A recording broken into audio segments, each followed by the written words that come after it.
So it's Saturday morning and I thought I'd take you guys around for a day in the life.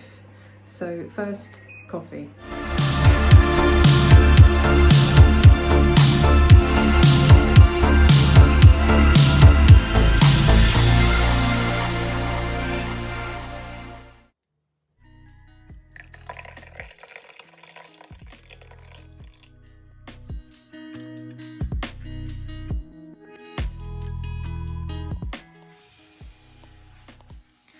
So I'll give you guys the tour of this a bit later, but for now I have a lot of emails to answer.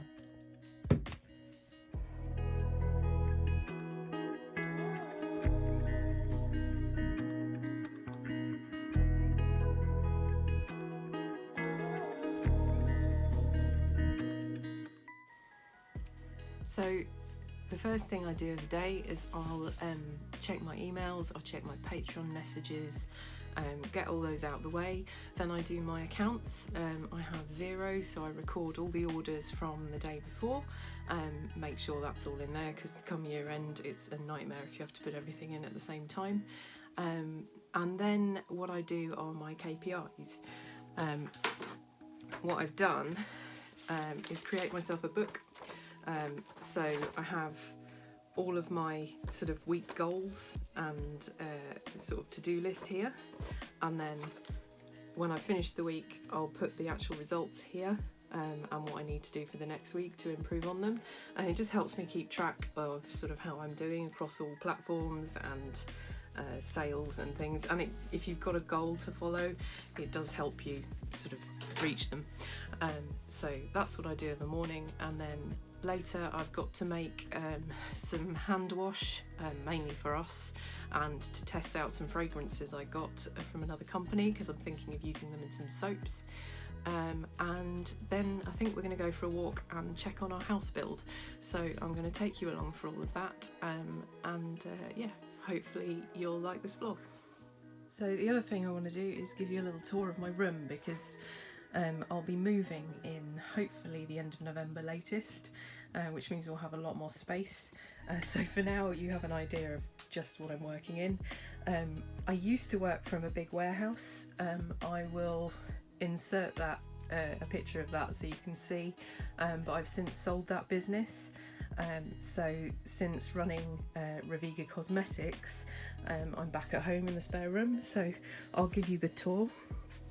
So this shelf here, this is mainly hair stuff. I run Revega hair extensions, I fit hair extensions, and I did sell hair. However, I am getting rid of that and only supplying myself going forward.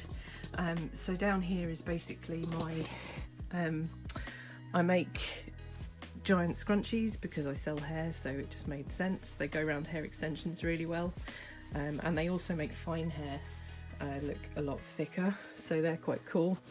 And then I've got my big box of scrunchies and hair that I use for clients in here, some mannequin heads and colour rings, elastic bands, because I used to do braiding, so I've got all of those in all different colours. Then I have more hairdressing stuff. This is mainly stuff that's going to go in the loft of our new house. That's a mirror for when I have clients, and then just sort of keepsakes and other equipment for doing hair. And then on this shelf, all this hair is going to another supplier that I'll recommend to my customers. More equipment for them, more equipment. That's a bonding machine for making pre-bonded hair extensions. You just clamp it down on the glue and then it sets hard. That's quite useful. And then just sort of void fill I keep down there because there's nowhere else for it. Then I keep my hairdressing chair in the corner there because it makes sense. Move over here and you have some of my old products I was testing, and mainly ingredients. That's a plastic plant, don't worry. I can't keep real plants alive. Then yeah, lots of ingredients, so I put them in labelled boxes because otherwise I don't know where they are. So I've got some hyaluronic acid there, and there's other things in there, lots of surfactants, and then we come down more surfactants because you can't have enough surfactants. Running out of SLSA, I'm sure I bought some more. AOS 40, more AOS 40, Lumerol, I do have more of that. Then I've got some specialist and exfoliants. I don't know why I put those together, but some fine oatmeal. I want to use that in soap, and some hand lotions. Solid gum. This is literally my favourite thing at the moment. So much better than xanthan gum. I'd highly recommend it. It's coated, so it's Acacia Senegal gum coated xanthan gum, and what it does is it just doesn't clump, and it makes the most beautiful silky non-sticky gel. It's amazing. Highly recommend it. Just don't buy all of it because I want it. Then we go down and we've got sodium bicarbonate and waxes, emulsifying wax, esters and alcohols. Keep those together. And then I do have a trolley here. This comes out when I have clients. I use it for like a surface for hair extension equipment. But under there I've got all my neon pigments. I do sell these. Unfortunately it's UK only, but if you do want to buy some, they're on the website. Then I have various bags, and then all of my sort of cosmetic experiments are there for stability testing and or use by me. Keep that out of the way, and then that just goes back there. In there I've got all of my wax for making wax melts, and there I've got some more shea butter, and I'll just keep the boxes for things just in case they go wrong. Fire extinguisher, and then you get to my lab table. So here I've got my fragrance oils and my humidity meter, and then just some things that I use as backdrops. And then all of these boxes are like sterilised equipment. Basically that's all the packaging I use for products and my beakers and things like that. And then down the bottom you have my induction hob with a pan. That's not dirty, it's just limescale because we live in a hard water area in Hertfordshire. Then I have my isopropyl alcohol and my pH meters and pH buffer, my trade approved scales. You do need trade approved scales if you're doing cosmetics in the UK. Then I've got some little fragrance oils to test. I'm not going to show you them yet because it's a bit of a secret. Almost forgot, there's this row here as well, where I have a first aid kit with eye wash, just in case. Always good to have handy. Heat proof mat for when I take things off the stove, and a tea towel. Then I've got my aprons and low fibre cloths so they don't leave residue on products. And then I have my respirator. I need to change the filters. As you can see, mica does get in the air and it gets all over where you breathe, so this is essential if you're working with fine powders. I've also got normal face masks. Then we've got gloves and my little miniature weighing scales for very fine amounts. And then I have my thermometer and electronic thermometer, sterilisation tablets, and my handheld mixer, and then also my shear mixer head is there too. Then this is where I will put all of my washed beakers and things to dry, just on a drying mat, and then they'll stay there ready for the next phase of washing, which is usually I'll wash them in the sink and then I'll use a sterilising tablet and isopropyl alcohol just to make sure that they're properly clean before they get put away in these boxes. Then we move up. This isn't very organised at the moment, I'm in the process of doing it, but these are sort of oils that I was selling that I'm not now. I'm using them for myself and other bits and pieces. Same for here, carrier oils, vitamin E, there's a bit of sugar there, I think that's a xanthan gum pot. And then up here, pigments, sodium hydroxide, and then some other bits and pieces, and then I think they're monochrome and multichrome pigment samples. So that's up there. Move over to the side. You've got the bucket. I put all of my used beakers in here as I finish using them, and then they'll get washed up and then sterilised in these little buckets. This is a fantastic thing. I need to clean the tube, which is why it's in here, but this goes on top. If you can see down there, those big bottles of distilled water, and then you press the button and it's all USB powered and battery powered, and it just dispenses the water for you. It's absolutely brilliant. Then I've got our old microwave, which I cleaned thoroughly and now we're using here on a little table, and I think there's some bottles in there. That's my Hermetics air purifier. That's really, really, really useful. I put that on when I'm dealing with mica and fine powders, because it just draws them out of the air, as well as you wearing a respirator. Then I have just various bases and butters and oils and things here, and equipment, soap making equipment, more scales covered in mica obviously. That's all that's under there. Move across, if you're not dizzy from this already. I've got my ring lights, as everyone has. That was a little setup in the corner there that I did for photographing products. Trees out the window, fake plants, one of which I broke. My coffee, which I really should be drinking. Then I have my laser printer, folders for things like recipes and accounts that I need access to quite quickly, and then obviously the things I showed you, computer, my laser printer, my thermal printer even. I have been in business for nearly 20 years.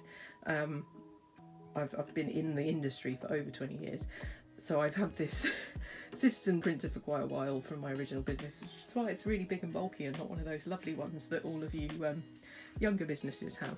This is where all my recipes go that I'm using on Patreon and YouTube, and then underneath I've just got Misc, and then that's a light thing that I bought just for doing videos and things. So that's my desk area. Then we move to the little nook, and I've got this very wobbly shelving unit, but it's got like makeup packaging and things up there, and then we get to all of my packing materials. So I've got Revega tissue paper, loads of that there, my eco tape, and as much eco-friendly packaging as I could find, some void fill, and then there's just some bits and pieces down here like labels and organza bags and things. I've got my sewing machine for making scrunchies because there's nowhere else for it to live. This is basically my packaging table. Then I have all of my hair extension stuff in here, because when clients come, what I'll do is I'll take the mirror from over there and I'll put it there, and they'll sit in front of this table. Not very glamorous, but I had to get rid of my studio during COVID. So in here, obviously I've got the aftercare leaflet, and I've got colourings for my old business, so I can colour match when I need to, but all hair is custom blended anyway. And then here is, they're a bit covered in mica because I've been using it at the moment and mica gets everywhere, but that's all the mica. That is available to buy online if you want. They are ethically sourced by a company that's part of the Ethical Responsible Mica Initiative. The colours are so sparkly and so vibrant. They're beautiful, the best I found, honestly. And I've got colours so that you can mix them to pretty much create any colour. So I highly recommend that. In this box is random boxes for things, and if I come around here, I've got my swabs and the dip slides and things are in there. And then, because I'm short of space, what happens is this gets pulled out. Okay, I cut to spare you that. So that comes out, and then I've got my cabinet for sort of paperwork and things. And then in here what we've got are all the labels. They were for my old products, oops, but now I use them just to label products for friends, family, and any things that I do. So they go in there. Labels for packages, my thank you label, got my tamper-proof labels, needs tidying, more scrunchies that need sewing, and then I've got the little scrunchy tags, so I've got lots of them, and scrunchy hanger labels go in there, and then thread and stuff in the bottom. And that's pretty much it. That's what I'm dealing with. Oh yeah, and I forgot to show you under here. I know loads of people won't admit to this and just put stuff in the bin, but actually, if you make cosmetics, what you need to do is get has boxes. Basically, they're for any hazardous waste. Now, like your things like oils are usually okay. You don't need to put them in something like this.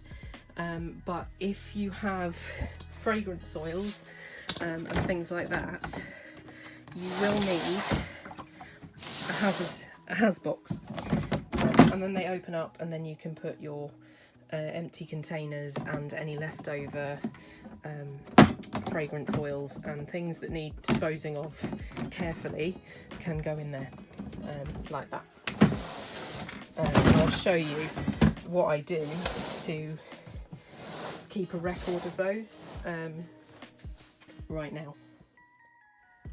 So all I do is I have a column with exactly what the product is, and then I have how much is left in the container, whether it's empty or not, and then I just record whether I have the MSDS sheet or not. So now I'm giving you the room tour. It's Saturday, and we're going to go and see the progress on our house build and go for a bit of a walk, so come along with us.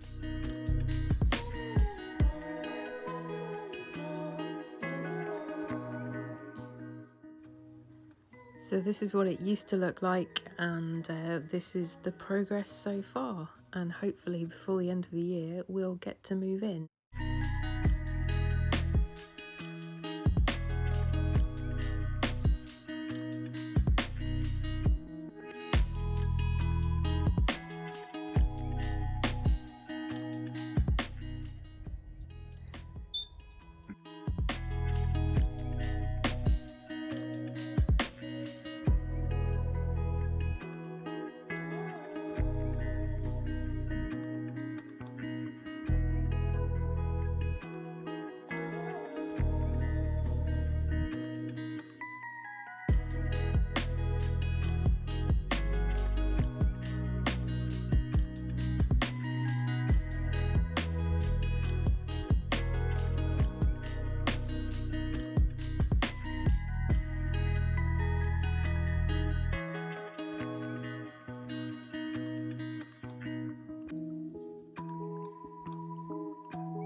Right, we're back now. The cat needs feeding, and obviously because I'm English I need a cup of tea, so I'm going to do that and then get on with making some shower gels. Right, time to make some body wash. Since these are just for home use and for testing some fragrances out, I'm using a base. This one's the Stevenson's Suspending Body Wash. It's quite nice and it's good for testing fragrance because it holds it quite well. I'm going to do each one a different colour so I can identify them all.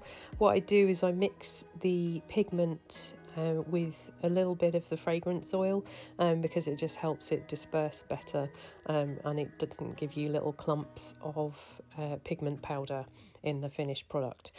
So little tip there. So I'm just going to mix these up and then see if the fragrance is what I expect.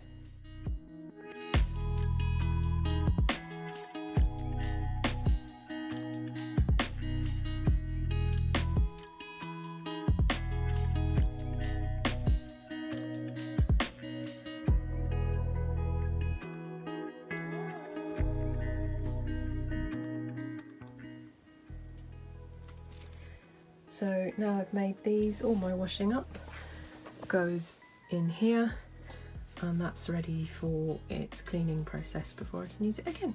So final task today, I need to do some baking. We didn't get to see my parents at Christmas because of illness, so we're having Christmas Day tomorrow. So now I'm going to make some brownies for my dad.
Right, I'm going to end the vlog there. I hope you enjoyed this kind of content. If you do, then leave me a comment. I will still be doing formulas, don't worry. Massive thank you to my existing patrons and subscribers. I see you and I'm really, really grateful. If you haven't already subscribed, please do. And I'll see you in the next video.